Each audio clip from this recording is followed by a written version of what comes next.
तो भाई अगर औरों की तरह आप भी ये सोचते हो कि लाला लाजपत राय की मौत का बदला लेने के लिए भगत सिंह ने सैंडर्स की हत्या की थी तो तुम गलत हो, क्योंकि तुम्हें इसके बारे में भी थोड़ी कम जानकारी है। मैं आपको पूरी बात बताता हूँ। 1928 में जब साइमन कमीशन भारत आया तो इसका लाला लाजपत राय ने विरोध किया और उनके साथ पूरी टीम खड़ी थी जो कि प्रोटेस्ट कर रही थी और उसका विरोध कर रही थी। तो सामने पुलिस वाले खड़े थे। पुलिस वालों में जो ऑफिसर था जेम्स ए स्कॉट, उसी पुलिस वाले ने ऑर्डर दिया था कि भीड़ पर लाठी चार्ज कर दिया जाए।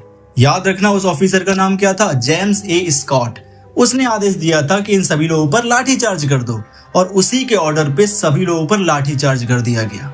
लाला लाजपत राय बहुत बुरी तरह से घायल हुए और उसके कुछ ही दिनों बाद उनकी मौत हो गई। भगत सिंह, सुखदेव, राजगुरु, चंद्रशेखर आजाद और पूरी की पूरी हिंदुस्तान सोशलिस्ट रिपब्लिकन एसोसिएशन बहुत गुस्से में थी। तो भगत सिंह ने सिंपल सी एक बात सोची कि हम लाला लाजपत राय की मौत को यूं ही नहीं जाने देंगे, उनकी कुर्बानी को हम ऐसे ही बर्बाद नहीं जाने देंगे। भगत सिंह का प्लान था जेम्स ए स्कॉट को मारना। ध्यान रखना, जेम्स ए स्कॉट को मारना चाहते थे भगत सिंह लाला लाजपत राय की मौत का बदला लेने के लिए। तो भगत सिंह और उनके साथ थे सुखदेव। ये दोनों के दोनों लोग जेम्स ए स्कॉट को मारने गए थे, लेकिन सैंडर्स को गलती से मार दिया गया। सैंडर्स को जो सबसे पहली गोली मारी थी ना, वो मारी थी सुखदेव ने। और जब सैंडर्स को गोली लगी तो वो भागने लगा, मरा नहीं था पहली गोली में।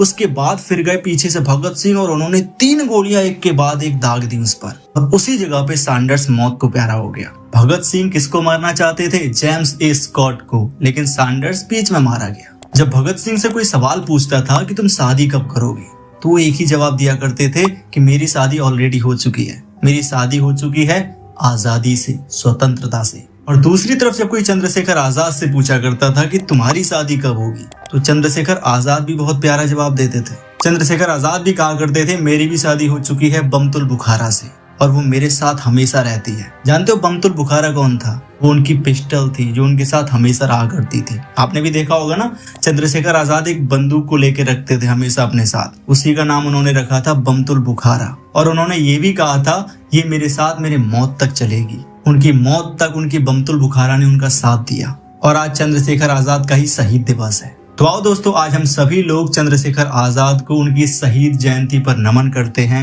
और उनसे एक प्रेरणा लेते हैं कि हम सभी लोग जिंदगी में कभी भी किसी गलत का साथ नहीं देंगे। हम हमेशा सच्चाई के साथ खड़े रहेंगे और हमेशा ऐसे ही जिएंगे।